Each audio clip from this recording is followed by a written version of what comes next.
Last video, I talked to you about how Claude can be a force multiplier, a genius level strategic thinking partner. This video, I want to tell you the other half of the story. As a founder, we all know this. It's not just about building workflows, it's about building a business that scales, that generates revenue. And so working with Claude means Claude as we have to understand what the boundaries are, what the criterias are. So this video, I'm going to give it to you, and I'm going to take you through a list of problem areas where as a founder or as an operating PM, you need to be aware of. Claude's knowledge base is continuously growing and expanding, and in fact, Claude can be this genius level operator. But the genius actually has limits too. Let me explain how. So let me play this scenario to you. You walk up to a magician and the magician is holding a bunch of cards. It's a classic magician card trick. So you ask for the magician, hey, give me a king of ace. And the magician hands you the card. He's not even doing any kind of search. He literally hands out the one card that you're looking for. Now you ask for two of ace or club or whatever it is. The magician is able to hand it to you. No search, no indexing, it's already pre-indexed. And you're sitting there and you're wondering, how does this guy go through the bunch of cards, get the one card that you're really looking for? Well, that's exactly what Claude does at times. So you go to Claude, you approach Claude with a vague briefing, you get a confident output. You go to Claude and you give it a really well-researched briefing, you get a confident output. The output is always the same. It's always got that same tone, like a genius level tone. But the actual outcome, the level, if you measure the accuracy, the effectiveness of the outcome, it varies. And that is a real pitfall. That is something you need to be aware of. Problem number two, fluency is not accuracy. And this is really where the hallucination problem begins. So let me start off with a couple of examples, and then you will start to understand what I mean. In our basic workflows, we integrate multiple different systems, and oftentimes that means leveraging APIs, and we ask Claude to generate code for them.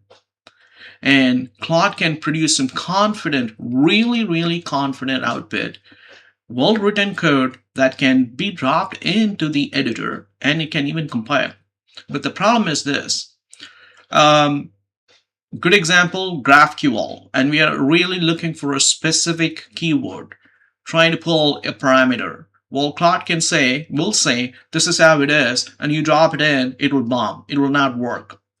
You ask Claude for, how does Claude, or does this system support generation of XYZ? Claude will literally go off and say, yes, it does. And then if you push Claude, hey, give me the documentation, then Claude will back down and start saying things like, well, I'm sorry, that was a mistake. That was based on my old information. See the difference here? So this is really where you got to be careful, and you don't want to be simply following what Claude is just giving it to you, right? And that is why I say fluency doesn't mean accuracy. And I've been bitten by this problem multiple times, and it is something that you want to watch out for as well. The third problem is related to memory. Claude has a memory problem, and this is not one issue. It is actually two different problems, actually two problems pulling in opposite directions. Problem A is tied to Claude's memory loss. Claude inherently doesn't remember chats across different sessions. So if you are someone that is running a complex operation, say something like you're running an e-commerce store and a supplier shuts down business, right? Now you're trying to figure out what to do with products that are going out of stock because of that supplier. Now, on day two, you're actually crafting a marketing email, and you have some kind of a mechanism that pulls in products from your inventory, right? Now, Claude doesn't automatically know that these products went out of stock, right? It doesn't understand that. So you are literally serving as the memory layer. That glue comes from you. So you're contributing, in fact, you are the bridge to Claude's memory loss problem. Now, if you look at the other side of the spectrum, which is the memory overload, I mentioned that Claude, we all know this, Claude doesn't remember across different chats. So if you are trying to load up a chat with context from multiple different sessions, then Claude inherently gets bloated. That particular session starts going off, can go off in potentially different directions, unless you try and tone it down and you try and say clearly that this is the context and this is really the decisioning, this is really the direction that we are going.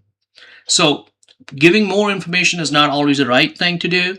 It can oftentimes, or it can sometimes produce bad results. Giving less information can also produce bad results too. So you want to tweak that. Now, what I've seen for practical purposes really is introducing a prompt or setting up projects and establishing well-defined instructions which can be played out repeatedly over and over. So you can have these multi-threaded conversations. Now, the problem with prompt really is the following. Now you're taking a liability onto yourself. When we are building systems, really products, businesses, they change over time, right? Products have new customers, customer requirements change, so you're evaluating them and you're enhancing the product, which means at some point your prompts need to change as well to counter some of the latest developments that are happening in the field, in the market, right? So now you're taking that overhead onto yourself in terms of managing the prompt. Now, this is not a huge deal, but the bigger deal really is trying to be aware of the memory problem and then deal with it accordingly. The fourth problem is it doesn't know when to stop.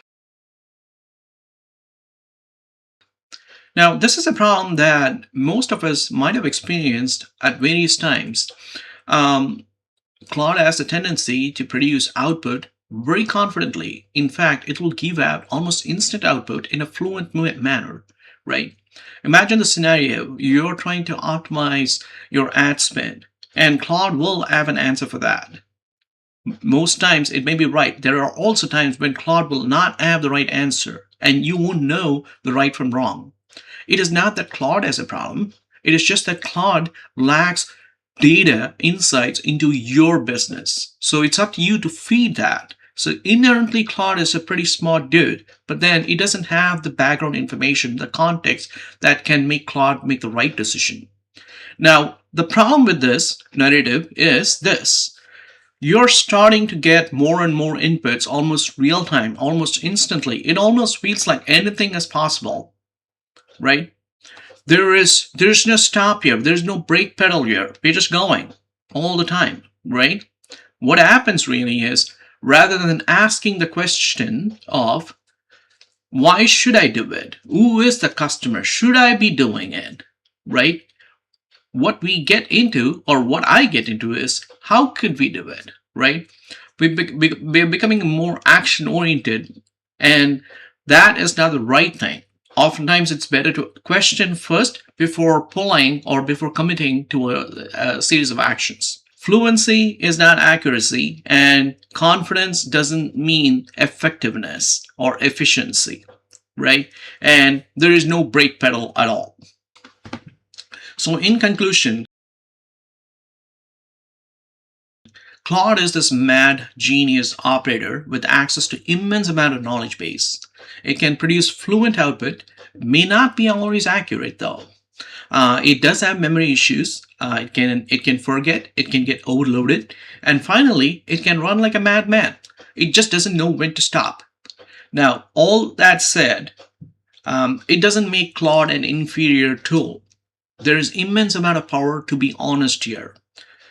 The gap really is trying to control the Claude machine so it can produce the right kind of output for the right kind of scenario. And that power totally lies in you.